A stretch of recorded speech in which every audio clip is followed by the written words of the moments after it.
Sir ఏదైతే 10th class రిజల్ట్ని ఈ government గొప్పగా మెయిన్ పేజీ యాడ్ లాగా తీసుకెళ్ళి ప్రచారం చేయటాన్ని ఎలా దొరుకుతుంటే అసలు ఎందుకు చేయాల్సి వచ్చిందంటే విద్యా ప్రమాణాలు ఏ విధంగా మారినాయి అంటారు, అసలు ఏం జరిగిందంటారు? లోకేష్ బాబు ఎడ్యుకేషన్ మినిస్టర్ అయిన తర్వాత, ఈ కూటమి ప్రభుత్వం అధికారంలోకి వచ్చిన తర్వాత విద్యా వ్యవస్థలో సమూలమైన సంస్కరణలు జరిగాయి. దాని యొక్క ఫలితమే ఈ ఫలితాలని మనం చెప్పుకోవచ్చు. రెండోది, గవర్నమెంట్ స్కూల్స్లో చదువుకున్నటువంటి పిల్లలకి ఇంత మంచి మార్కులు రావడం ఫర్ ది ఫస్ట్ టైం జరిగింది. ఇది సంస్కరణలో ఒక భాగమని మనం చెప్పుకోవచ్చు. రెండో ఆస్పెక్ట్ ఏంటంటే, ఆ ఫలితాల యొక్క క్రెడిట్ని గవర్నమెంట్ తీసుకోకుండా పిల్లలకి, ఉపాధ్యాయులకి, తల్లిదండ్రులకు ఇవ్వడం అనేది మనం ఒక శుభ పరిణామంగా, ఒక కొత్త ఒరవడికి నాంది పలికినట్టుగా మనం చెప్పచ్చు. అంటే ఇక్కడ ఏ రకమైన ప్రమాణాలు అనుసరించారు? ఆయన చెప్పినట్టుగానే ఏదైతే parent teacher mega parent teacher meeting కానీ 100 days ప్రోగ్రామ్ కానీ ఇవన్నీ ఎంత మాత్రం ఉపయోగపడినాయి అంటారు? అంటే గతంలో ఏదైతే వైసీపీ గవర్నమెంట్ ఉండగా డిజిటల్ క్లాసులు ఇవన్నీ మేము ఇచ్చాం, మేము చేసిందే ఇప్పుడు దాని సంస్కరణలో భాగంగానే వచ్చినాయని చెప్పి వాళ్ళు చెప్పుకుంటారు. ఏది ప్రధానమైన అంశంగా ఇక్కడ ఉంటుంది అంటారు? ఈ కూటమి ప్రభుత్వం వచ్చిన తర్వాత ఒక లీప్ అనేటువంటి ఒక యాప్ని తీసుకొచ్చారు. ఆ యాప్ వలన ఏం జరుగుతుందంటే, స్టూడెంట్ని నిరంతరం మనం మానిటర్ చేయొచ్చు, ఒక అడ్వాంటేజ్. రెండోది ఏంటంటే, ఇంతకుముందు 40-50 యాప్స్ ఉండేవి దేంట్లో వైఎస్ఆర్సీపీ గవర్నమెంట్ వచ్చినప్పుడు. ఇప్పుడు దాన్ని ఒక యాప్లోకి తీసుకొచ్చి టీచర్స్ యొక్క బర్డన్ తగ్గించేశారు. టీచర్స్ యాప్స్ మీద స్పెండ్ చేసే టైం తగ్గించారు. దానివల్ల వాళ్ళు ఎక్కువగా పిల్లల మీద ఫోకస్ చేయడం వలన మంచి ఫలితాలు వచ్చాయని మనం రెండోది చెప్పుకోవచ్చు. మూడోది, ప్రతి స్టూడెంట్ని నిరంతరం మానిటర్ చేయడం వల్ల, ట్రాకింగ్ చేయడం వలన, ఒకటి అడ్మినిస్ట్రేటర్స్ బాగా ఇన్వాల్వ్ అవ్వడం వలన, మూడోది టీచర్స్లో స్కిల్స్ డెవలప్ చేయడం వలన, టీచర్స్ని ఫోకస్డ్ లెర్నింగ్ మీద ఎక్కువ దృష్టి పెట్టడం వలన ఈ నిరంతరం పిల్లల వెంటబడి క్లాసెస్ బాగా జరగడం, ఫాలోఅప్ చేయడం, రెమెడియల్ క్లాసెస్ జరగడం వలన ఇంత మంచి రిజల్ట్స్ వచ్చిందని మనం చెప్పుకోవచ్చు. అంటే ప్రధానమైన అంశం ఏదైతే వీళ్ళు చెప్తున్న డిజిటల్ క్లాసులు కానీ మన నాడు నేడు అని చెప్పింది వైసీపీ వాళ్ళు మాట్లాడుతున్న దాంట్లో ఎంత మాత్రం నిజంగానే దాని ఫలితాలు కనపడ్డాయి అంటారు? అసలు గతంలో కానీ ఇప్పుడు కానీ అసలు కనపడ్డాయి అంటారు? దాన్ని బేస్ చేసుకుని కనపడతాయి అంటారు? లేకపోతే స్కిల్ డెవలప్మెంట్ చేసి ఎప్పటికప్పుడు పిల్లల దగ్గరికి వెళ్ళి వాళ్ళ బాగోగులు చూసి వాళ్ళని ప్రత్యేకంగా శ్రద్ధ తీసుకొని తన పిల్లల్లాగా ఆయన తీసుకుని ఇనిషియేటివ్ తీసుకొని చేయడం వల్ల వచ్చిందంటారా? వైఎస్ఆర్సీపీ ప్రభుత్వంలో నాడు నేడు ప్రోగ్రాం తెచ్చిందండి. ఆ ప్రోగ్రాంలో ఏం జరిగింది? ఆ స్కూల్స్కి గోడలకు రంగులు వేయడం, పెయింట్ చేయడం తప్పితే పెద్దగా మార్పులు చేర్పులు ఏం జరగలేదండి. ఆ డిజిటల్ క్లాస్ రూమ్స్ అన్నారు, ఆ డిజిటల్ స్క్రీన్స్ తీసుకొచ్చి పెట్టారు. టీచర్స్ కూడా ప్రాపర్ ట్రైనింగ్ ఇవ్వలేదండి. ఆ విద్యా వ్యవస్థ మొత్తాన్ని కూడా రాజకీయాల కోసం వాడుతున్నారు. రాజకీయాల యొక్క ఇన్వాల్వ్మెంట్ విద్యా వ్యవస్థలో బాగా పెరిగిపోయింది. పిల్లల్ని తీసుకొని పోయి వైఎస్ఆర్సీపీ ప్రభుత్వం మీటింగులకి ఉపయోగించుకున్నారు. మంటెండల్లో రోడ్ల మీద నిలబెట్టారు పిల్లల్ని. టీచర్స్ని తీసుకెళ్ళి బార్ షాపుల దగ్గర, వైన్ షాపుల దగ్గర ఈ మందుబాబుని లైన్లో పంపించడానికి టీచర్స్ని ఉపయోగించారు. టీచర్స్ వాళ్ళకున్న సమస్యల్ని, వాళ్ళకున్నటువంటి ప్రాబ్లమ్స్ చెప్పుకోవడానికి వెళ్తే పోలీసు వాళ్ళ చేత అనగదొక్కి హింసించి కొట్టి ఎమ్మడబడి తరిమేశారండి.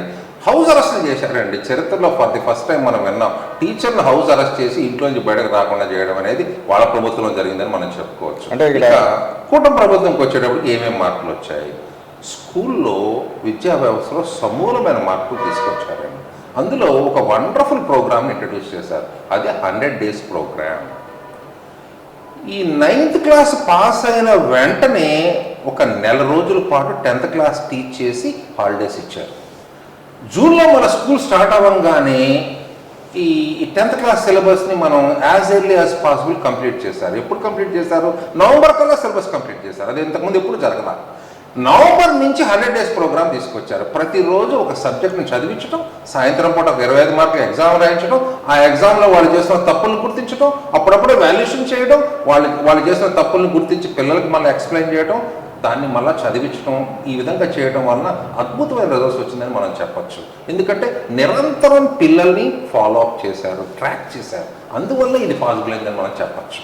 అంటే ఇక్కడ నారా లోకేష్ గారిని గతంలో కూడా వాళ్ళు విద్యావ్యవస్థను మార్పులు చేస్తున్నా కూడా ఆయన మోడల్ స్కూల్ లాంటివి కూడా ఎస్టాబ్లిష్ చేసినప్పుడు కూడా చాలా విమర్శలు చేసిన వైసీపీ నాయకులు విద్యావ్యవస్థ నాశనం పట్టిస్తున్నాడు, భ్రష్టు పట్టిస్తున్నాడు అన్న తర్వాత ఇప్పుడు వచ్చిన రిజల్ట్ చూసిన తర్వాత ఏమనిపిస్తుంది? వాళ్ళు అసలు ఇంతకీ మార్పు వస్తుంది అంటారు వైసీపీ నాయకులు, లేదా మేము తెచ్చినాయి కాబట్టి మా క్రెడిట్ చోరీ ఈయన పాల్పడుతున్నాం అనే విధంగా ఇప్పటికీ వాళ్ళు మాట్లాడుతూ ఉన్నారు. ఏది ప్రజల్లో నిజంగా తీసుకుంటారంటారు? ఇటు కూటమి ప్రభుత్వం వచ్చిన తర్వాత మెయిన్గా చేసింది ఏంటంటే విద్యా వ్యవస్థలో ఫస్ట్ థింగ్ ఏంటంటే ఒక మెగా డిఎస్సీని ఇవ్వడం, 16,000 మంది టీచర్స్ని కొత్తగా రిక్రూట్ చేసుకుంటాం, ఎగ్జిస్టింగ్ టీచర్స్ మీద వర్క్లోడ్ తగ్గించడం, దాంతో ఆ టీచర్స్ ఫ్రీగా ఎక్కువ టైం పిల్లల కోసం స్పెండ్ చేశారు. దానివలన అద్భుతమైన ఫలితాలు వచ్చినాయని చెప్పవచ్చు. రెండోది విద్యా వ్యవస్థలోకి రాజకీయాలను దూరం పెట్టడం. దానివల్ల ఏమైందంటే పిల్లల యొక్క ఫోకస్ అంతా కూడా చదువు మీదే ఉంది. దానివల్ల అద్భుతమైన ఫలితాలు వచ్చినాయని మనం చెప్పచ్చు. మూడో థింగ్ ఏంటంటే mega parent teacher meeting organise చేయడం. ఈ ఆర్గనైజ్ చేయడం వల్ల ఏమవుతుందంటే టీచర్స్కి, ఎడ్యుకేషన్ డిపార్ట్మెంట్లో పనిచేసే ఆఫీసర్స్కి, పేరెంట్స్ మధ్య ఒక సింక్రనైజేషన్ రావడం వలన ఈ మెగా మీటింగ్ వలన ఏమవుతుందంటే తల్లిదండ్రులు వాళ్ళకు ఉన్నటువంటి సమస్యలు చెప్పుకునేవాళ్ళు, టీచర్స్ని వాటిని నోట్ చేసుకోవటం, దాన్ని వాళ్ళ యొక్క ప్రాబ్లమ్స్ సాల్వ్ చేయడం, అడ్మినిస్ట్రేటర్స్ నిరంతరం ట్రాక్ చేయడం వలన ఈ ముగ్గురు మధ్య ఉన్నటువంటి ఆ సంయుక్త ప్రణాళిక వలన ఇంత మంచి అద్భుతమైన రిజల్ట్స్ వచ్చిందని మనం చెప్పచ్చు. అంటే క్రెడిట్ చోరీ ఎవరిదంటారు ఇక్కడ? ఈ వైఎస్ఆర్సీపీ వాళ్ళు ప్రతిదీ ఈ ప్రభుత్వం చేస్తూ, కూటమి ప్రభుత్వం చేస్తూ ప్రతి సక్సెస్ని మాదే అని చెప్పి వాళ్ళు క్రెడిట్ చోరీ చేయడానికి ప్రయత్నిస్తున్నారు. దీనివల్ల నవ్వులు పాలు అవుతున్నారు తప్పితే దీనివల్ల ప్రజలు దీన్ని వీళ్ళ మాటలు ఎవరు కూడా విశ్వసించట్లేదు అనేది ప్రజలు అర్థం చేసుకోవాలి. మరి ఇక్కడ భ్రష్టు పట్టించారని కూడా పదే పదే మాట్లాడుతూ ఉన్నారు కదా, నిజంగానే భ్రష్టు పట్టించిన ఫలితాలు అయ్యి అంటారు, లేకపోతే సంస్కరణ ఫలితాలు ఇవి అంటారు? ఇవి నేను చెప్తున్నాను కదా, లోకేష్ బాబు గారు ఈ మంత్రిగా వచ్చినప్పటి నుంచి, ఎడ్యుకేషన్ మినిస్టర్గా వచ్చినప్పటి నుంచి, అలాగే కూటమి ప్రభుత్వంలో అలాగే అధికారులు బాగా పనిచేయడం వలన, టీచర్స్ ఎక్కువగా ఇన్వాల్వ్ అవ్వడం వలన, టీచర్స్ నిరంతరం పిల్లల్ని మానిటర్ చేయడం వలన, మధ్యాహ్న ఆహార పథకం బాగా ఇంప్లిమెంట్ చేయడం వలన, తల్లికి వందనం ద్వారా డబ్బులు మనం అందించడం వలన తల్లిదండ్రులు పిల్లల్ని బాగా రెగ్యులర్ స్కూల్ పంపించారు, టీచర్స్ రెగ్యులర్గా పాఠాలు చెప్పారు, ఈవెన్ సండేస్ కూడా క్లాసెస్ చెప్పిన అకేషన్స్ ఉన్నాయి. హాలిడేస్లో కూడా టీచర్స్ ఇన్వాల్వ్ అయ్యి తన సొంత పిల్లలకి ఎలా పాఠం చెప్పి ఎలా అభివృద్ధిలో తోడ్పడాలనుకున్నారో ఆ విధంగా టీచర్స్ పనిచేయడం వల్లనే ఈ రిజల్ట్స్ వచ్చిందని మనం చెప్పచ్చు. వైఎస్ఆర్సీపీ గవర్నమెంట్లో టీచర్స్ని ఎంత హరాజ్ చేశారో, టీచర్స్ ఏ విధంగా గుణపాఠం చెప్పారో మన ఎలక్షన్ రిజల్ట్స్ చూడొచ్చు. వాళ్ళు ఇక్కడ విజయవాడలో ధర్నాకు వస్తే తరిమి కొట్టారు, హౌస్ అరెస్టులు చేశారు. పాపం వాళ్ళు సొంత పనుల కోసం కూడా, అత్యవసర పనులు కూడా బయటకు పోలేని పరిస్థితి క్రియేట్ చేశారు. అలాగే వైన్ షాపుల, బార్ షాపుల దగ్గర నిలబెట్టి మందు బాబుల లైన్లో పంపించారు. ఎవరిది క్రెడిట్ చోరీ అంటారు ఇక్కడ? ఈ 200% వైఎస్ఆర్సీపీ క్రెడిట్ చోరీ. ఈ రాష్ట్రంలో ఏం జరిగినా, ఈ కూటమి ప్రభుత్వం ఏది మంచి ప్రాజెక్ట్ తీసుకొచ్చినా, ఇండస్ట్రీస్ తీసుకొచ్చినా, లేకపోతే ఏంటి ప్రజలకు సేవ చేసినా ఆ క్రెడిట్ అంతా మాదే అంటున్నారు. ప్రజలు దీన్ని నిశ్చితంగా గమనిస్తున్నారు, వీళ్ళని చెదరించుకుంటున్నారు, వీళ్ళు మాట్లాడుతున్న మాటల్ని నవ్వుకుంటున్నారు. ఇంత చెత్త ప్రతిపక్షాన్ని ఈ జీవితంలో ఎప్పుడు చూడలేదు అనేటువంటి ఫీలింగ్ ప్రజల్లో ఉంది. మరి అదేవిధంగా చూసుకుంటే దేశ రాజకీయాల్లో మా నాయకుడు ప్రభావితం చేసినట్టు ఎవరు ప్రభావితం చేయలేదు. పక్క రాష్ట్రంలో తమిళనాడులో కూడా టీవీకేతో పాటు మా నాయకుడు నడవటం మూలన, ఆయన సపోర్ట్ చేయడం వలన ఈరోజు గెలిచిందని చెప్పి, మా నాయకుడు ఫోటో పెట్టుకోవడం మూలం గెలిచిందని చెప్పి పదే వాళ్ళు చెబుతూ ఉన్నారు. నిజంగా ఎంత ఉందంటే నిజంగా టీవీకే ఈయన పార్టీ సిద్ధాంతాలు కానీ ఈయన బొమ్మ పెట్టుకుని గెలిచిందంటారు, లేదా అక్కడ యువతలో ఏదైతే గతంలో ఉన్న చరిష్మా, సినిమా చరిష్మా కానీ అటు ఇచ్చిన వాగ్దానం వల్ల గెలిచాడంటారు?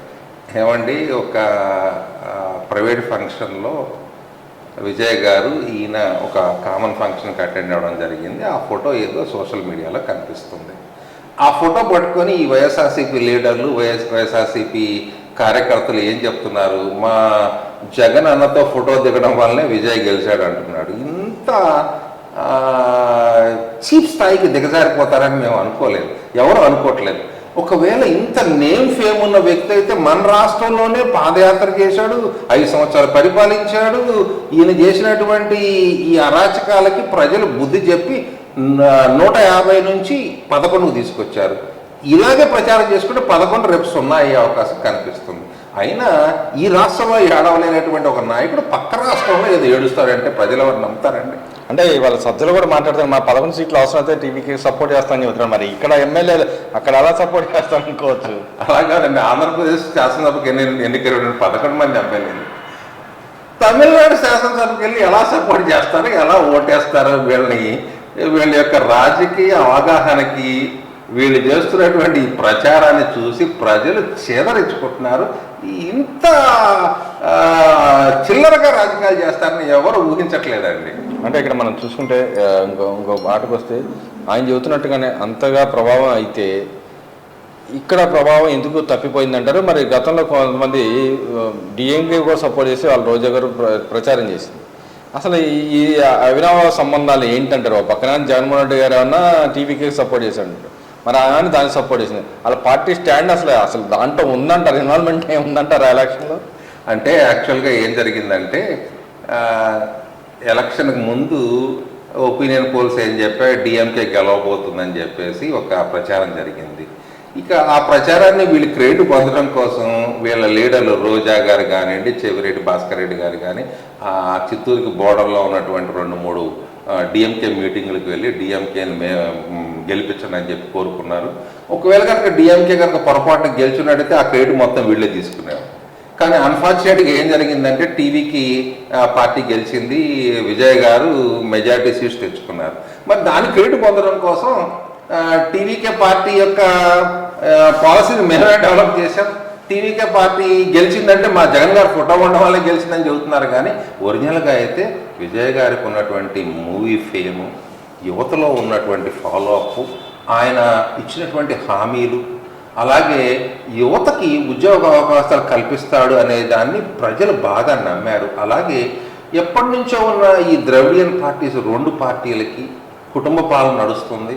ఒక థర్డ్ వ్యక్తి వచ్చాడు, ఒక వ్యాక్యూమ్ వచ్చింది. ఈ వ్యక్తిని కూడా ఒకసారి గెలిపించుకుంటే మనకు అభివృద్ధి తీసుకొస్తాడు, మనకు ఏదన్నా మంచి చేస్తాడు, తమిళనాడు అభివృద్ధిలో పాటుపడుతుంది అని చెప్పి దృష్టితో మొట్టమొదటిసారిగా ద్రవిడియన్ పార్టీస్ పక్కన పెట్టి విజయ్కు ఓట్లేసి విజయ్ని గెలిపించారు. కానీ ఈ జగన్మోహన్ రెడ్డి ఫోటోలు ఉండడం వలన, లేదా జగన్మోహన్ రెడ్డితో పాటు పార్టీ అటెండ్ అవ్వడం వలన, లేదా జగన్మోహన్ రెడ్డి యొక్క ఫేమ్ వలన అక్కడ ఒక్క సీటు కాదు, ఇక్కడే 11 సీట్లు వచ్చినాయి. ఇంకా అక్కడే ఎట్లా గెలుస్తాడు? మన రాష్ట్రంలో ఏడవలేదు కానీ పక్క రాష్ట్రంలో ఏడుస్తాడు. ఇక్కడ చూసుకుంటే ఏ పార్టీకైనా ప్రతిపక్ష నాయకుడు పద్ధతిగా సీట్లు వచ్చే అవకాశం ఉంది. అసలు వైఎస్ఆర్సీపీకి దేశంలోనే ఎక్కడ ప్రతిపక్ష నాయకుడు హోదా కానీ ప్రతిపక్ష నాయకుడి స్థాయి యొక్క సీట్లు కూడా రాకపోవటాన్ని ఎలా చూడొచ్చు అంటారు? ఇక్కడ ఆయన మరి చెప్పుకుంటున్నాడు, గప్పాలు చెప్పుకుంటున్నాడు పక్క రాష్ట్రంతో పోల్చుకున్నప్పుడు. మరి పక్క రాష్ట్రంలో డిఎంకే కానీ అండర్ డిఎంకే ప్రతిపక్ష నాయకుడు హోదాకు సంబంధించిన సీట్లు తెచ్చుకోవడం జరిగింది. మరి ఈయన ఎందుకు తెచ్చుకోలేనాడు? ఇప్పుడు క్రెడిట్ స్టోరీ అని చెప్పి మళ్ళీ ఎందుకు పోరాడుతున్నాడు అంటారు? సార్, మన భారతదేశంలో ఏ రాష్ట్రంలో చూసినా ప్రతిపక్ష హోదా లేనటువంటి పార్టీ ఏదన్నా ఉందంటే వైఎస్ఆర్సీపీ పార్టీ అని మనం చెప్పుకోవచ్చు. ఇది వాళ్ళు వై నాట్ 175 అంటే 11 సీట్లు కన్ను లొట్లో పోయి గెలిచారు. ఏదో నేరో మార్జిన్తో ఆ 11 సీట్లు తెచ్చుకున్నారు. ప్రతిపక్ష హోదా కూడా ఇవ్వాల ఈ ఆంధ్రప్రదేశ్ ప్రజలు, అయినా కానీ వాళ్ళలో ఇంకా మార్పు రాలా. ఇంక ఏంటంటే వీళ్ళు ప్రతిపక్షంలో ఉండి కూడా ప్రభుత్వం చేసే మంచి పనులు కూడా అవహేళన చేస్తూ, క్రెడిట్ చోరీ చేస్తూ, నిర్మాణాత్మక రోల్ని ప్లే చేయకుండా, ప్రజల సమస్యలు తెలుసుకోకుండా, ప్రజల సమస్యల మీద పోరాడకుండా ఒక బ్లూ మీడియా అని ఒక దాన్ని అడ్డం పెట్టుకొని లేనటువంటి వాటిని సృష్టించి అపోహలు కల్పించి గోబెల్ ప్రచారాలు చేస్తున్నారు. ఇలాంటి వాళ్ళకి ఇంతకంటే ఎక్కువ బుద్ధి చెప్తారు ఇప్పటికైనా వాళ్ళ కనుక మార్పు రాకపోతే. 2029 ఎలక్షన్లో అయితే ఈ 11 ఉంటాయనేది నమ్మకం కూడా కలగట్ల ప్రజలకి. ఎందుకంటే ఈ విధంగా కనుక నెక్స్ట్ 2 years 3 years కనుక ఉన్నారనుకోండి, కూటమి ప్రభుత్వం యొక్క అభివృద్ధి, కూటమి ప్రభుత్వం యొక్క సంస్కరణలు, కూటమి ప్రభుత్వం యొక్క ఫారిన్ ఇన్వెస్ట్మెంట్స్, ఈ రాష్ట్ర అభివృద్ధి కోసం వాళ్ళు చేస్తున్న కృషిని కనుక మనం చూసినట్లయితే ఈ 11 కూడా వచ్చేటట్టు కనపడలేదు. అదేవిధంగా చూసుకుంటే వాళ్ళ క్యారియర్ లాంటి సంస్థలు కానీ ఇంకో పక్కన పెట్టుబడులు తీసుకురావడంలో సాధించిన దాని గురించి ఏం చెప్తారు? ఇంకో పక్కన ఏదైతే విశాఖ రైల్వే జోన్ కూడా తీసుకురావడం జరిగింది. అంటే గతంలో వాళ్ళు మేము తెచ్చిన ల్యాండ్ మేము ఇచ్చని చెప్తా అంటున్నారు, కానీ దాన్ని బయటికి తీసుకొచ్చి ఏదైతే గవర్నమెంట్ సెక్టర్లో ఇన్వాల్వ్మెంట్ చేయడానికి కూడా ఈ గవర్నమెంట్ వచ్చిన తర్వాత కృషి చేశారు. నిన్న మీటింగ్లు కూడా ర్యాండంగా జరిగిన వ్యవహారం చూసిన పరిస్థితి. ఇప్పుడు కూడా మా క్రెడిట్ అని చెప్పి దాని మీద కూడా వాళ్ళు చెప్పుకోవడానికి వస్తాం. ఓవరాల్గా ఈ 2 విషయాల మీద అంశాల మీద ఏం చెప్తారు? విజయవాడ రైల్వే జోన్ అనేది రాష్ట్ర విభజనలో ఉన్నటువంటి బిల్లో ఉన్న ఒక అంశం. 2014 నుంచి 19 వరకు కూడా చంద్రబాబు నాయుడు గారు కానీ లేకపోతే లోకేష్ బాబు గారు కానీ ఢిల్లీ వెళ్ళినప్పుడల్లా ప్రతిసారి కూడా ఈ విషయం మీద ప్రధానమంత్రి గారిని, రైల్వే మంత్రి గారిని, అలాగే హోమ్ మినిస్టర్ గారిని ప్రస్తావించడం జరిగింది. నంబర్ ఆఫ్ ప్రెస్ మీటింగ్స్ పెట్టారు ఢిల్లీలో. ఏం మాట్లాడాం, ఏం అడిగాం ప్రభుత్వాన్ని, కేంద్ర ప్రభుత్వాన్ని, మనకేం ఇస్తానని హామీ ఇచ్చారు, దీని మీద నంబర్ ఆఫ్ ప్రెస్ మీట్స్ పెట్టారు, మీరు చూడొచ్చు ఒకసారి. అలాగే ఫేజ్ 2లో అంటే మొన్న రెండోసారి కూటమి ప్రభుత్వం వచ్చిన తర్వాత, తెలుగుదేశం ప్రభుత్వం వచ్చిన తర్వాత కూడా ఢిల్లీ పోయినప్పుడల్లా చీఫ్ మినిస్టర్ గారు కానీ, లోకేష్ బాబు గారు కానీ ఈ బీజేపీ ప్రభుత్వాన్ని, కూటమి ప్రభుత్వాన్ని రిక్వెస్ట్ చేయడం వల్ల, నెంబర్ ఆఫ్ టైమ్స్ దాన్ని ఫాలోఅప్ చేయడం వల్ల ఈ కొత్త రైల్వే జోన్ ఏర్పడిందని మనం చెప్పొచ్చు. ఇందులో వైఎస్ఆర్సీపీ యొక్క కాంట్రిబ్యూషన్ 0% అని చెప్పొచ్చు. ఎందుకంటే జగన్ బాబు ఎప్పుడు ఢిల్లీకి పోయినా తన కేసుల నుంచి తనను రక్షించుకోవడం కోసం పాటుపడ్డాడు, కానీ ఈ రాష్ట్ర అభివృద్ధి కోసం, ఈ రాష్ట్రంలో ఇండస్ట్రీస్ తేవడం కోసం, ఈ రాష్ట్రంలో రావాల్సినటువంటి పెట్టుబడుల మీద, రాష్ట్రానికి రావాల్సిన వాటా మీద ఒక్క రోజు కూడా కేంద్ర ప్రభుత్వాన్ని ప్రశ్నించింది లేదు, అడిగింది లేదు. ఏం అడిగాడు, ఏం తీసుకొచ్చాడు అనేది ఏ రోజు కూడా ఒక ప్రెస్ కాన్ఫరెన్స్ పెట్టాల. ఢిల్లీకి పోవడం, ఈయనకున్నటువంటి బాసాతలు చెప్పుకోవడం, నన్ను అరెస్ట్ చేయదు స్వామి, నన్ను కాపాడండి స్వామి అని చెప్పి బతిలాడుకోవడం, మళ్ళీ ఆంధ్రప్రదేశ్ రావడం.